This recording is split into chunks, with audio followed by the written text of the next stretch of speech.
So we're working on DR650 again. So DR650 is under the cover, but so what I got going on today is I'm gonna change the fork seals out on these. I know I just gave myself like a lot of more work to do, but I said like, I'm already there. I might as well change the fork seals. I don't want it to go bad, you know. I don't know how old the seals are, you know. So here I got some Western Power Sports All Balls Racing fork seals, 22-56136, and yeah, they fit a whole bunch of bikes. That's cool. So I've done this before. I'm not really gonna go over it, but I'll just so my plan is to we're gonna take the fork gaiters off, and then I'm gonna force the seals out with the fluid inside the fork. I did it that way before, and it worked pretty well. So I'm gonna go with that, and then we'll change the seal. So for that, I need a thing to drain the oil in, because it's gonna be messy because the oil's just gonna come right out of it. But as long as the seal pops out, it's okay. And then I have a condom to put the new seal on without scratching it. And then yeah, so I'm just gonna try to get to the seals today. I won't change the guts or anything. We'll do that later because the forks are still on that bike. I'll probably take those forks off today. But so that's the plan. So pull these off, take the retaining clip off, and then pump it until the seal pops out, and then drain the fluid and pull the seal out. That's the plan, at least. We'll see if it happens. All right, here's what we got. Okay, so fork gaiters off. That's what it looks like. It's indeed in pretty good condition, nice and smooth. Some kind of wet stuff on it. I'll probably wipe it with a napkin or something, and then blow off some of the dirt so we don't get any dirt in there. It's in pretty good shape though. Right, so start spinning the forks. I noticed there's some little rust spots on the forks, kind of like here. See, it's hard to see with the camera, but here's some. See those? So I took a Scotch-Brite pad and I cleaned them up. I don't think it's in the area where the fork travels anyway, so it's not that important. But yeah, it's kind of surprising. Like I think these forks are kind of old.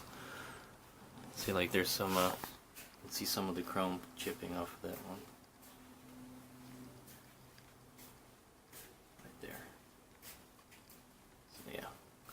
So yeah, they're not in like super excellent condition, but they'll work. They're probably better condition than the one that's on my bike right now though. So that's the good thing. All right, so yeah, I'm gonna use the Scotch-Brite a little bit more, shine it up a little bit, and then so I gotta make sure they're super clean. So when I put everything, I don't get any dirt inside the forks when I take them apart. So yeah, so there it is. Okay, all cleaned up, ready to go. Now I just need to. I'm gonna remove the retaining clip for the. All right, so I've opted to use the pick tool, straight one. Let's see if we can get it off here.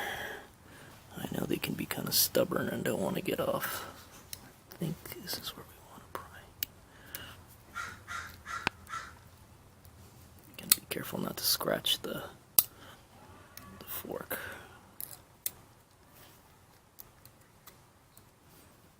Just kind of walk it off.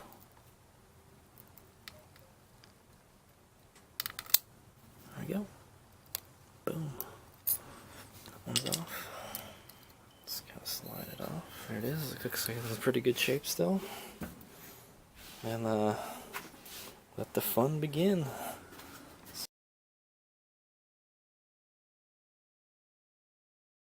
That I got my handy dandy 22mm here. Well, surprise, surprise. So that's what came out of it, the monster stock spacer and the washer. And the spring, there it is. So it should be quite easy to press down now. And surprise, surprise, there's some red fluid in it. I don't think that's what fork oil is supposed to look like. It's supposed to be clear. So somebody had put ATF in this. So it's a good thing. Now we're gonna have to really flush it, I think. So yeah. So let the pumping begin.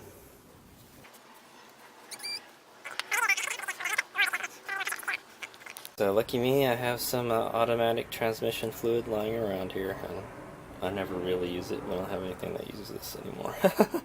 So here we go. I'm just gonna fill it up. I'll just keep on filling it up and pumping it, and hopefully it'll start popping out. I did not have this much trouble with the ones on the bike right now, so I don't know. We'll see. If that doesn't work, I guess we can try picking it out. That might work. All right. It could be the fork levels incorrect on these two. Who knows what they set the fork level at, you know? Alright, here's my go. I made some progress. So what I did is I took some pliers and then some needle nose pliers, and I kind of opened the lip up here a little bit, and I stuck the pliers in there and I pulled up, and it worked. I got the dust seal out. It's like not the important one though, but it should help it come out better. So there's one of 4. Yeah, it's being really stubborn, man. All right, I mean, it still looks good. Probably shouldn't change it, but whatever. Okay, so I'm having some problems getting the seal out. This is the most stubborn seal I've ever taken out. So I tried to use the thingamajigger here, what is this, a press. Tried to use a press, it's not long enough, and if I try to press it on the ground, it starts lifting the whole press. So even the combined weight of the whole press, I'm sure that weighs like 100-something pounds.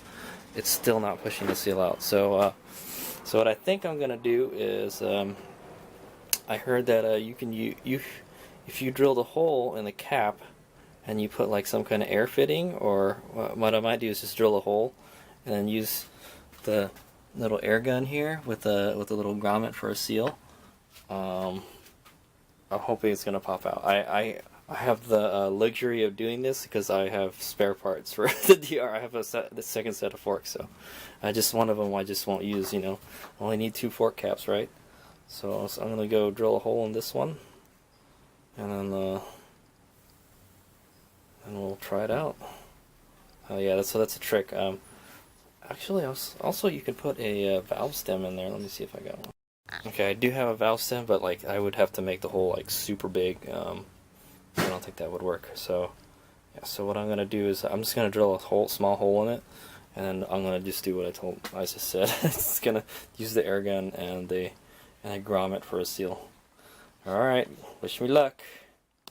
Also, I want to point out that I also did I tried to stick my hand over the top of the fork, and then use it as like kind of like a seal, and then use the air gun, and it made a big ass mess. So I'm hoping this will work and it won't make a mess. All right, HadesOmega here. So I went and drilled it with my handy dandy drill press over there, and I just drilled a small hole in it for now. Whoa. That like fork just wants to like compress itself. So yeah, that's what I got. It was pretty easy. I punched the very center with it, and then I used a step bit to start it, and then I used a whatever size drill bit that is. It's big enough to accommodate the hole there. It's a little bit bigger than that hole, so I didn't go too big yet. Yeah, so another way is you could probably JB weld a valve stem on this, and then you could use a tire pressure thing. But for now, let's go with this. So let's see if it works. It'll be kind of dangerous, so I'm gonna wear some safety glasses. Alright, man, that is one stubborn seal. It would not come out. There was so much pressure going into that fork that it was pushing I could feel the power. I could feel the fork just like popping out, like, you know. So I don't know, man. Okay, well look at that. I got it out. Okay, so what I had to do was so this is the other one. This is the other one, the one without all the crap in it. the one with everything in it, I got it out. So I tried this at first, but then I guess there's like the air leaks out here. I don't know why. And I was using these grommets as seals, so that wasn't enough pressure. Because you can hear the air rushing out, and then I tried this, and I tried this is not a very good, it's not a very good shape, but what was it, I took the tip off of this, and then I tried to do it with the grommet, and it didn't work. So what ultimately worked was when I put the tip back on, and I use a small grommet, kind of, because it's kind of tapered here, it'll kind of hold it in place, and then I did it, and then it didn't make as much air rushing out sound, and then but yeah, I was watching it and it was coming out slowly and slowly. I was like, oh man, that thing is just gonna explode, you know, and then I guess the seal popped out. It pressed back all the way back here. That's why it's back here, and then it was like at the top of the fork tube. So all I did was like pump it a couple times, and then it came out. So there it is. There's one of them. I did it. So now I'm just gonna have to do the other one. I guess we're just gonna have to put the spring and the spacer back in it, because it helps it. If you don't, it's all floppy, and it moves in and out like you got, hydraulics. It's basically it's a hydraulic ram. It turns into a hydraulic ram is what it is. So yeah, that worked. It worked well. So there you go. You drill a hole on the top, and then if you use one of these guys are fairly inexpensive. This is a Cambo Housefield, I think, and I think there's a bunch of other brands that make it. And then you use like a small grommet like this. You press down on it. I didn't drill that big a hole in it either. I don't know. It's probably like a 3/8 maybe. No, maybe not. Probably even smaller, like a 1/4 inch hole. It's not even straight, I can tell looking at it. But hey, it worked, and that'll be my fork removal tool. I think if you can get a valve stem going through there, and then you can bolt it in, that might work actually pretty well too. If you can find a fully threaded valve stem, kind of like the ones on like a dirt bike tube, kind of like. Oh, I got it out, man. Yeah, this one was even easier. So yeah, so that's the trick. You got to put gotta drain the fork fluid. I don't know if you can do it with the fork fluid in there. It's probably just gonna make a big mess if you do it with the fork fluid in there. But I drained like most of the fork fluid out. I put the spring back in. I put the washer back in, and the spacer back in, and then I got this doohickey here, and I just stuck it up to the hole. And what I did is I held this actually goes in the hole a little bit. This whole nozzle will actually fit in the hole, so that's good. If the it'll press it in the hole. But what I did is I kind of held it here, and then I let it rip, man. That 100, I don't know how much pressure is in there. Let's see. Tell me.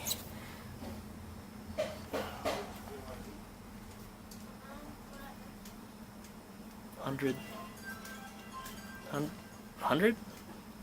psi only? Okay, so it took 100 psi to pop that seal out. It was spectacular too. It didn't make a lot of noise when it was. It didn't make a lot of noise. When you hear air rushing out, that means there's a leak somewhere. If you don't hear anything and you're squeezing this guy, that means all that pressure is coming in there. So it just went pop, and then the seal just went boom. But it didn't make a mess. That's a good thing. So if you don't put the oil in, it won't make a mess. But I highly suggest you use safety glasses if you do this, because you never know, something just might explode and go somewhere. So there you go. Cool deal. Seal's out. So I'm gonna go drain the forks overnight, and then yeah. I'm pretty much probably not going to use any of this stuff. Maybe, well, I probably have to put the seals in, but we'll do that tomorrow. Alright, HadesOmega out. Mission accomplished. Yeah, the DR has a kind of weird fork seal setup. The dust seal doesn't just sit on top. So it's this guy. It's the fork oil seal, and then the dust seal sits on top of it, and then this guy sits on top of it, which actually this is supposed to be on top of this washer, so that's kind of how it works. So that goes in there, then the fork oil seal, then the dust seal, and then this. Most motorcycles I've worked with have it like this. This holds the fork seal in, and then the dust seal kind of just kind of sits on top of it. But this one is different. This one has it like that. I don't know. But I know the Kawasaki's are the other way around. So there it is. I got lots of spare parts left over, so that's good. You could always use spare fork tubes and whatnot. All right, HadesOmega out.